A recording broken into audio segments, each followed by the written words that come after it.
오늘 말씀은 그날이란 단어로 시작이 됩니다. 그러면 예수님께서 앞에서 말씀하시거나 행동했던 것과 연결이 된다는 이야기지요. 사장의 내용이 바로 무엇이었습니까?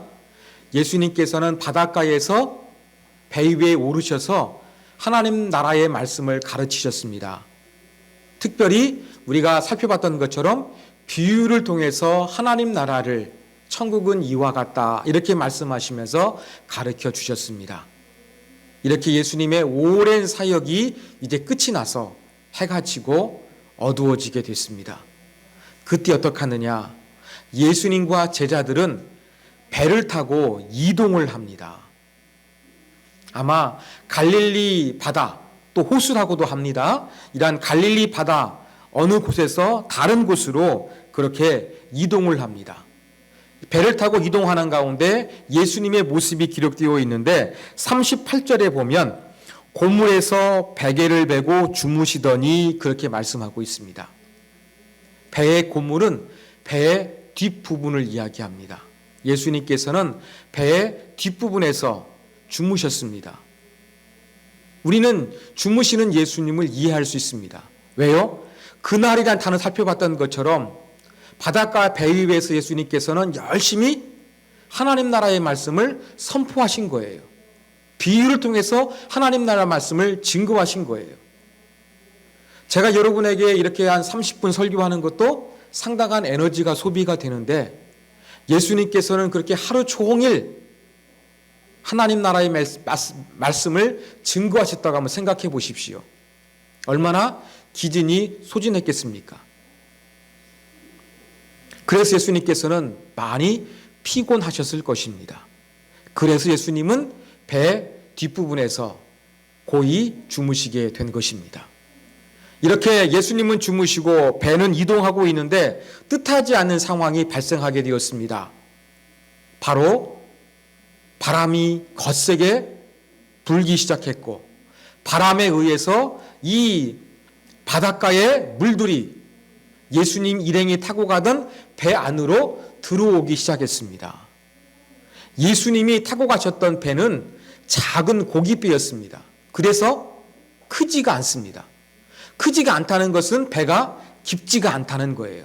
그러면 바람이 불면은 그렇게 전복되기도 쉽고요. 또 한 가지 이렇게 비바람이 몰아쳐가지고 폭풍우가 배 안으로 들어오게 되면 금세 잠길 위험도 많이 있었습니다.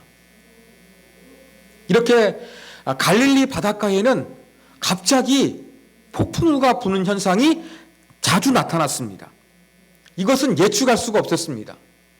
제자들 중에서 어부들도 있었습니다만 이것은 갑자기 발아오는 거예요. 왜냐하면 이 갈릴리 호수 근처에는 언덕이 있거든요. 다른 높은 지역에서 이렇게 바람이 형성이 되어가지고 갑자기 그 갈릴리 호숫가로 막 돌풍이 거세게 몰아치기 시작합니다. 그렇게 되면은 아무리 경험 많은 어부라 할지라도 당황하고 생존의 위기에 놓일 수밖에 없는 것입니다. 갈릴리 바닷가에서 풍랑이 일어나는 것은 배만 위험한 것이 아니었습니다. 어떤 신학자가 갈릴리 호수를 갔었는데 어떤 문구를 봤냐면요. 갈릴리 호수에서 바람이 불 때에는 주차장에 세워놓은 차를 주의하라는 문구가 있었다고 합니다. 그러면 이 갈릴리 바닷가에서 갑자기 풍랑이 일게 되면 배만 위험한 것이 아니라 호숫가 근처에 주차된 차도 오늘날까지 위험하다는 이야기입니다. 자, 이러한 갈릴리에 돌변하는 바람으로 말미암아 예수님이 타고 가던 일행의 배들이 배 안에 물이 들어와 가지고 전복될 만한 위기 가운데 직면하게 되었습니다. 열심히 제자들은 이러한 상황에서 벗어나기 위해서 아마 사투를 벌였을 것입니다. 그런데 예수님은 여전히 주무시고 계셨습니다. 얼마나 피곤하셨는지 알 수가 있는 대목입니다.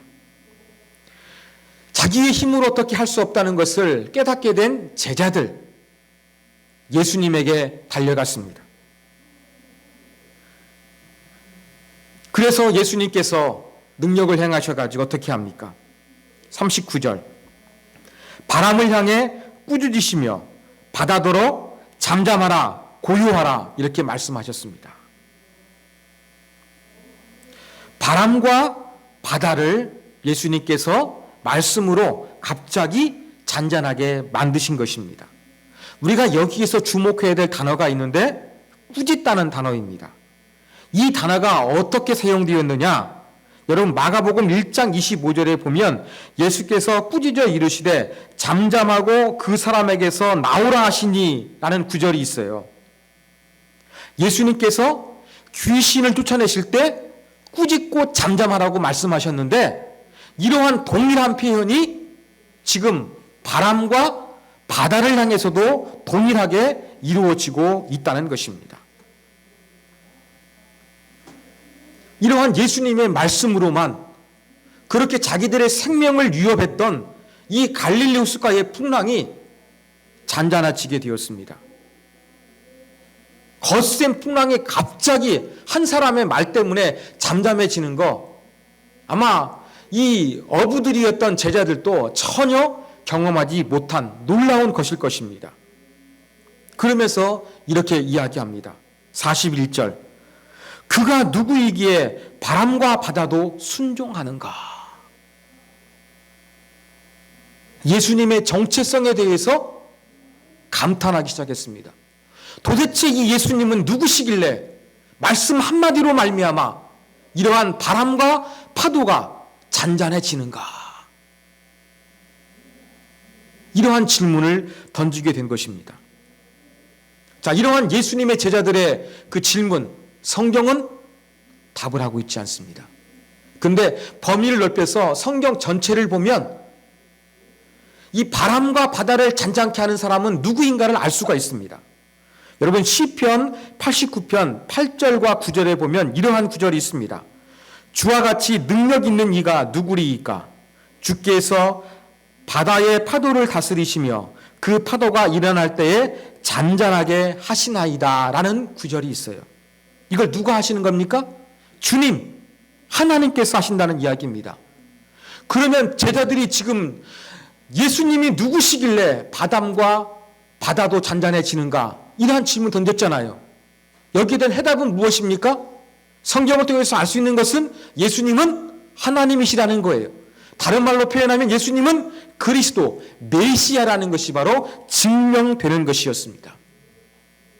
이렇게 바람과 바다를 잔잔케 하시고 꾸짖음으로 말미암아 귀신뿐만 아니라 자연계도 통치하시고 다스리시는 분이 누구시냐? 예수님이시다. 예수님은 바로 메시아이시다 라는 것이 바로 증명되는 사건이 풍랑을 만난 이 사건을 통해서 밝혀지게 된 것입니다. 이제 문제는 해결됐습니다. 그러자 예수님께서는 이제 제자들을 향해서 말씀하십니다. 40절. 너희가 어찌 믿음이 없느냐? 제가 볼 때에는 여러분 우리가 어떠한 다급한 상황에 처하게 되면은 알고 있는 것도 잊어버리게 되는 경우가 많이 있습니다. 그렇죠? 제자들도 갑자기 돌풍이 불어가지고 죽게 되니까 다급해서 예수님을 찾았는데 예수님은 지금 뭐라고 말씀하시냐면 너희들 왜 이렇게 믿음이 없어? 이렇게 꾸짖고 계시는 거예요. 바로 이러한 예수님의 말씀을 통해서 제자들의 영적인 수준, 믿음이 어떠한지 드러나게 된 것입니다. 제자들은 이 광풍을 만난 배 위에서 예수님께 인정받지 못했던 꾸중을 들어야 했던 믿음이라는 것을 발견하게 된 것입니다. 제자들은 참 믿음을 소유하지를 못했습니다. 왜 제자들은 참 믿음을 소유하지 못했을까요? 어떻게 보면 제자들은 믿음을 참 성장시킬 수 있는 가장 좋은 환경에 처한 사람들이었습니다. 그럼에도 불구하고 그들은 예수님께 꾸중을 듣는 실패한 믿음이 되고 말았습니다. 이렇게 제자들의 실패한 믿음을 통해서 우리도 한번 우리의 믿음을 돌이켜봤으면 좋겠습니다. 제자들처럼 우리가 실패하지 않는 믿음을 갖기 위해서는요, 믿음에 대해서 우리가 착각을 하지 말아야 됩니다. 믿음인 것 같이 오해를 하고 있는데 믿음이 아닌 이 착각이 우리의 삶에, 우리의 신앙생활에 결코 나타나서는 안 될 것입니다. 그러면 믿음으로 착각하게 만들 만한 모습들이 제자들에게는 어떠한 것이 있었는가 한번 우리가 몇 가지를 살펴보도록 하겠습니다. 자, 여러분, 믿음은요, 놀라운 이적을 통해서 성장하게 될 것이라는 이 착각을 우리가 벗어버려야 되겠습니다. 놀라운 능력을 행하는 이적은요, 믿음에 도움이 되지만 반드시 필요한 것은 아닙니다. 이적은 믿음을 강화시키는데 한계가 있다는 것을 우리가 인식해야 되겠습니다. 여러분의 믿음에 대해서 지금 여러분들은 만족하십니까? 만족하지 못하십니까? 아마 만족하지 못하실 거예요. 내 믿음이 더 강해졌으면 좋겠다. 이러한 소망이 여러분에게는 다 있으실 것입니다. 그런데 믿음이 강해지기 위해서 여러분 무엇이 필요하다고 느끼십니까? 여러분들이 원하시는 기도 제목에 하나님이 응답해 주시는 것, 또 내가 강한 믿음이 될 수 있도록 하나님의 살아계신 능력, 성경에 기록된 놀라운 그 이적과 기적들이 내 앞에 다시 한번 재현되는 것, 현대의학으로 고치지 못한 어떤 불치의 병들이 깨끗하게 치유되는 것, 우리가 이러한 것들을 경험하게 되면 우리의 신앙이 굳건해질 것이라는 그런 기대감을 가지고 있습니다. 여러분, 제자들의 상황이 어떠했습니까? 제자들이 이러한 상황에 놓여 있었어요.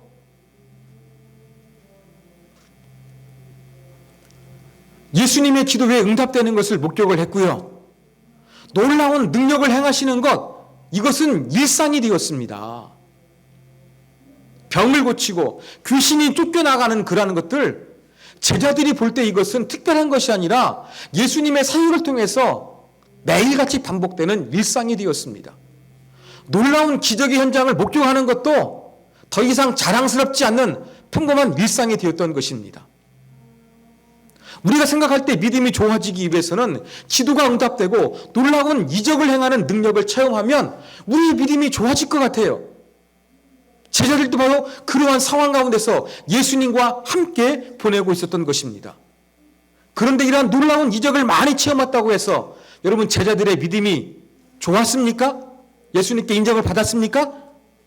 그렇지를 못했습니다. 여러분, 예수님께서 행하여 이루신 놀라운 이적을 통하여 예수님은 뭔가 다른 분이구나, 이러한 느낌을 갖긴 가졌어요. 그러나 그 느낌만 가졌을 뿐이지 확신, 믿음으로는 연결되지가 못한 것이었습니다. 이적을 통해서 우리의 믿음이 강해질 것 같습니다만 예수님에 대한 느낌은 뭔가 다르구나, 이렇게 우리가 인지합니다. 그러나 그것이 반드시 강한 믿음으로 연결되지는 않는다는 것을 우리가 분명히 알아야 되겠습니다. 우리가 믿음을 생각할 때 착각하지 말아야 될 것은 내 믿음이 좋아지기 위해서 이적이 필요해. 과학과 자연 법칙을 초월한 하나님의 능력이 나타나야 돼. 여러분, 이것만 너무 동경하지 마십시오. 이것을 통해서 우리의 신앙이 꼭 성장하지 않는다는 것을 기억했으면 좋겠습니다. 여러분, 한번 여러분의 신앙이 가장 좋았을 때를 한번 떠올려 보십시오. 여러분의 믿음이 충만해가지고 기도가 응답되어지는 광경 가운데서 여러분들이 하나님을 감동적으로 찬양을 했어요. 감사했어요. 또 여러분 주변에서 아픈 사람이나 어려운 당했던 환경이 하나님의 도우심으로 잘 기적적으로 풀렸던 거 여러분 경험하신 적이 분명히 있으실 거예요. 그런데 그 놀라운 경험, 그때는 정말로 뜨거운데요. 인간은 참 간사합니다. 조그만 환경이 바뀌어 어려워지게 되면 그때의 감격과 감동은 다 잊어버려요. 지금의 어려움 가운데 처해서 왜 하나님은 도와주시지 않는 거야? 주님을 향해서 원망과 불평이 시작되는 것입니다. 그 이적을 통한 믿음이 약해지고 사라져버리는 거예요. 이런 것들을 볼 때 우리가 알 수 있는 것은 믿음이 좋아지기 위해서 이적이 있어야 된다는 착각, 이것만을 기대하는 거 우리가 조금 내려놓아야 된다는 것을 오늘 교훈점으로 배울 수가 있습니다. 자, 두 번째 착각은 바로 무엇이냐? 믿음이라는 것은 가까이 있으면 안전할 것이라는 그러한 생각입니다. 즉, 내가 예배 드리고 내가 기도하고 내가 말씀을 드리면 내 믿음이 안전하고 좋아질 것이라는 이 착각, 이것을 우리가 내려놓아야 한다는 것입니다. 여러분, 우리가 살다 보면 내 주변에 있는 존재들에게 소중함을 발견할 때가 많이 있습니다. 외로울 때 옆에 있어주는 사람, 또 살아갈 때 힘과 용기를 가져다주는 사람, 이런 사람이 있으면 참으로 든든합니다. 여러분, 믿음의 영역에 있어서도 내 주변에 믿음이 좋은 사람이 있으면 어떨까요? 그 사람을 가까이 있으면 내 신앙이 보장되는 것일까요? 그를 통해서 도전과 자극은 받을 수 있습니다만 아무리 믿음 좋은 사람이 있어도 내 신앙이 흔들리지 않고 성장한다는 보장은 없는 것입니다. 우리가 주목해야 되는 것이 있는데 예수님과 함께 있었던 제자들에게 풍랑이 닥쳤다는 것입니다. 아까 제가 말씀을 드렸죠. 예수님과 제자들은 배를 타고 갈릴리 바닷가를 이동 중에 있었습니다. 벼 몇 개로 이동했을까요? 오늘 말씀을 보면 예수님께서 가르치고 있었던 배가 있었는데 예수님은 그 배를 타고 이동하셨어요. 그런데 36절에 보면은 다른 배들도 함께 하더니 라고 말씀하고 있거든요. 예수님이 타고 있는 배 하나가 있고요. 다른 배들이라고 했으니까 복수잖아요. 그러면 2척 이상이에요. 그러면 최소한 지금 예수님 일행이 타고 가는 배는 최소한 3척 이상이 되는 것입니다. 배 3척에 예수님 일행들이 지금 타고 있는데 제자들은 예수님과 함께 있었을까요? 함께 있지 않았을까요? 함께 있었습니다. 그걸 어떻게 알 수 있느냐?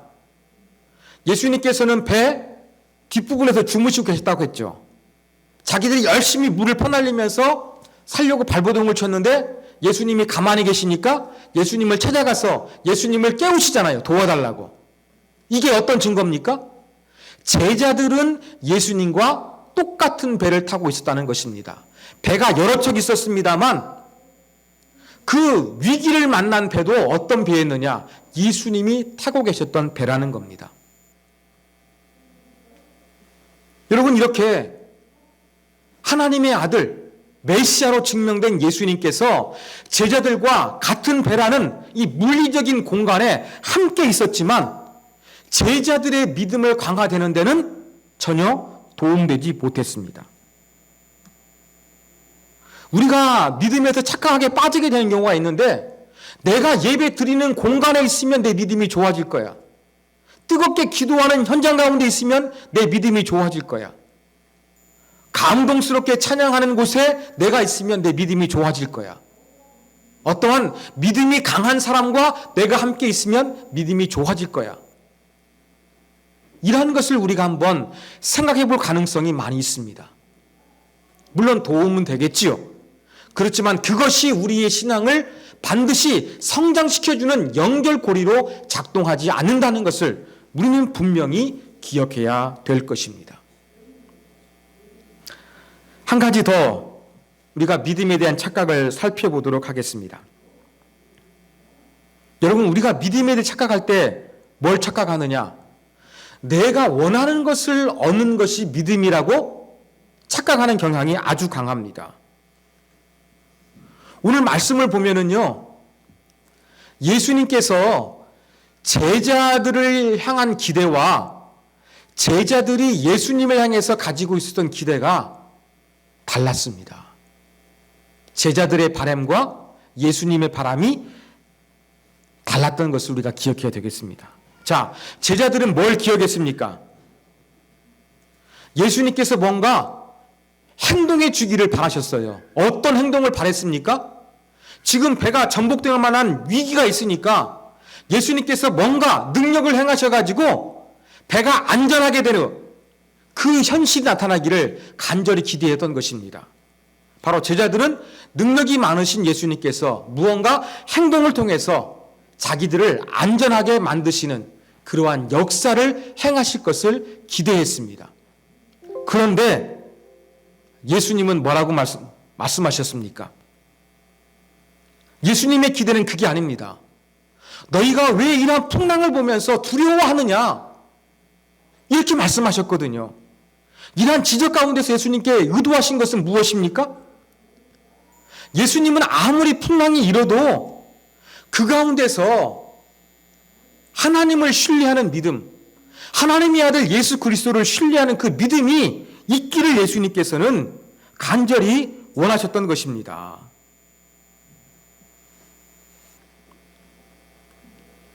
제자들은 예수님께서 뭔가 다급한 상황을 해결하는 행동을 기도했지만 예수님께서는 다급한 상황을 처리하는 것보다 더 중요시 여긴 것이 바로 무엇이었냐면 다급한 상황을 바라보는 제자들의 마음가짐이었어요. 이것이 바로 예수님과 제자들 사이에서 차이가 있었던 것입니다. 마찬가지입니다. 우리도 믿음을 생각할 때 예수님이 원하시는 것을 행하는 것이 믿음이라고 생각하기보다는 내가 기대하고 원하는 것, 내가 소원하는 것을 주님을 통해서 얻는 것이 믿음이라고 착각하는 경향이 우리가 많다는 것입니다. 여러분, 이것보다 더 중요한 것은 무엇입니까?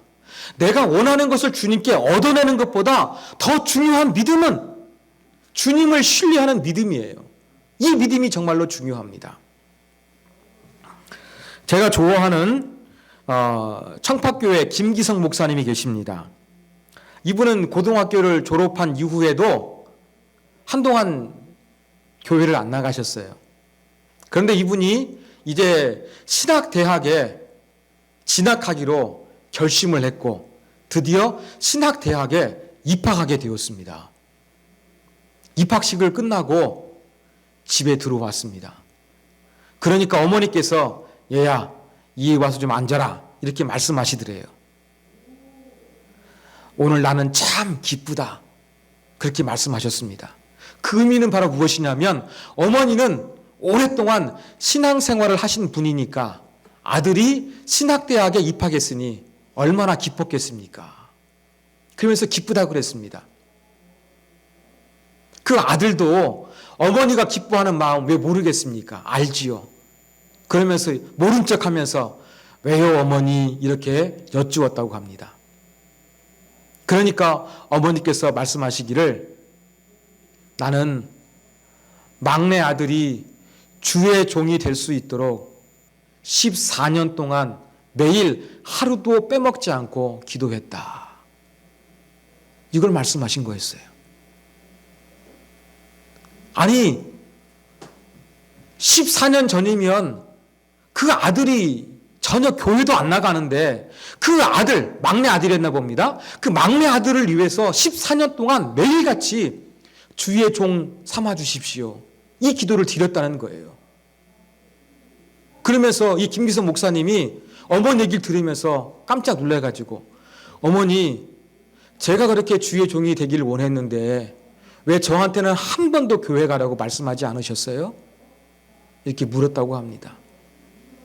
그러니까 어머니께서 하시는 말씀이 하나님께 부탁드렸지. 하나님께 부탁드렸지. 여기에 믿음이 있는 겁니다. 여러분, 김기성 목사님의 어머니의 믿음은 무엇이었습니까? 뭔가 행동하는 것보다 하나님께서 절대자로서 무언가를 행하실 것이라는 이 굳건한 믿음이 어머님에게는 자리 잡고 있었던 것입니다. 이게 진짜 믿음이에요. 여러분, 우리가 믿음에서 착각하지 말아야 될 것은 바로 무엇이냐면, 내가 원하는 것을 얻는 것이 믿음이 아니라 내가 어느 상황에든지 간에 주님을 절대적으로 신뢰하는 것이 믿음이라는 것을 저와 여러분이 기억해야 되겠습니다. 제자들이 실패한 이유가 예수님을 신뢰하는 굳건한 믿음을 갖기보다 뭔가 다급한 상황에서 벗어나기 위해서 예수님께서 자기들을 위해서 뭔가 해주시기를 바라는 것, 이 잘못된 믿음의 포인트를 가지고 있었기 때문에 예수님께 인정받지 못했던 믿음의 모습이 드러나게 된 것이었습니다. 자, 오늘 말씀을 통해서 우리는 믿음이라고 착각하기 쉬운 거 세 가지를 말씀을 드렸습니다. 첫 번째는 놀라운 이적을 통해서 내 믿음이 강해질 거야 하는 착각. 두 번째는 내가 신앙의 자리에 있으면 내 믿음이 성장할 거야 하는 착각. 세 번째, 내가 원하는 것을 얻는 것이 믿음이라는 착각. 우리는 이것을 버려야 될 것입니다. 바른 믿음을 갖기 위해서 우리 가운데 필요한 것은 무엇입니까? 여러분, 믿음이라는 것은 내 믿음 스스로를 강화시키는 것이 아니라 주님에 대한 신뢰감, 주님에 대한 체험이 깊어지는 것입니다. 41절에 보면 제자들은 이렇게 고백을 합니다. 심히 두려워하여라는 표현이 있어요. 그런데 원문을 직역하게 되면요, 제자들이 큰 두려움으로 두려워했다는 것입니다. 예수님께서 놀라운 이적을 행하니까 두려움에 두려움을 느낀 거예요. 자, 제자들이 처음 느꼈던 두려움은 어떤 것이었습니까? 풍랑이 있는 두려움이었어요. 그런데 예수님을 경험하니까 이제 풍랑이 아니라 예수님에 대한 두려움, 좋은 의미에서 경외감이 생겼던 것입니다. 여러분, 좋은 믿음은 바로 무엇이냐면 예수님에 대해서 이렇게 새롭게 알아가는 거예요. 예수님은 질병을 치료하고 예수님은 귀신을 쫓아내시는 그 능력이 아니라 자연계도 통치하시는 분이라는 것을 제자들이 새롭게 알게 됐던 것처럼, 내가 더욱더 좋은 믿음이 되는 것은 내 스스로의 내면의 힘이 강해지는 것이 아니라 주님에 대해서 다양한 확신과 체험이 이루어지는 것, 주님을 보다 깊이 알아가는 것이 바로 진정한 믿음으로 성장하는 것입니다. 그러므로 사랑하는 여러분, 우리는 착각하는 믿음을 내어버리고 주님에 대해서 이전보다 경험하지 못했던 새로운 것들을 자꾸 경험하게 되는 그러한 믿음의 성장이 있기를 위해서 사모할 때 우리는 바른 믿음이 될 수가 있을 것입니다. 오늘 말씀 정리하겠습니다. 사랑하는 여러분, 여러분의 믿음에 대한 간절한 바람이 있지만 혹시 여러분 착각하고 계시지는 않습니까? 여러분의 믿음이 성장하기 위해서 기도의 응답이나 놀라운 이적이 나타나기를 기대하고 있지 않습니까? 내가 예배를 드리기만 하면 저절로 믿음이 좋아질 것이라고 여러분 스스로 생각하고 있지는 않습니까? 내가 원하는 것을 이뤄주는 것이 믿음이라고 여러분 그렇게 생각하고 있지는 않습니까? 더 중요한 것은 내가 주님을 절대적으로 신뢰하는 것이라는 것을 배웠습니다. 믿음에 대한 착각이 있다면 저와 여러분도 내어버렸으면 좋겠습니다. 제자들처럼 예수님께 꾸중 듣는 믿음이 아니라 바른 믿음, 주님을 보다 깊이 있게 이전에 알지 못했던 새로운 하나님의 능력과 깊이감과 사랑을 알아가는 그 믿음으로써 저와 여러분의 믿음이 성장하게 되는 축복이 임하기를 주님의 이름으로 축원합니다.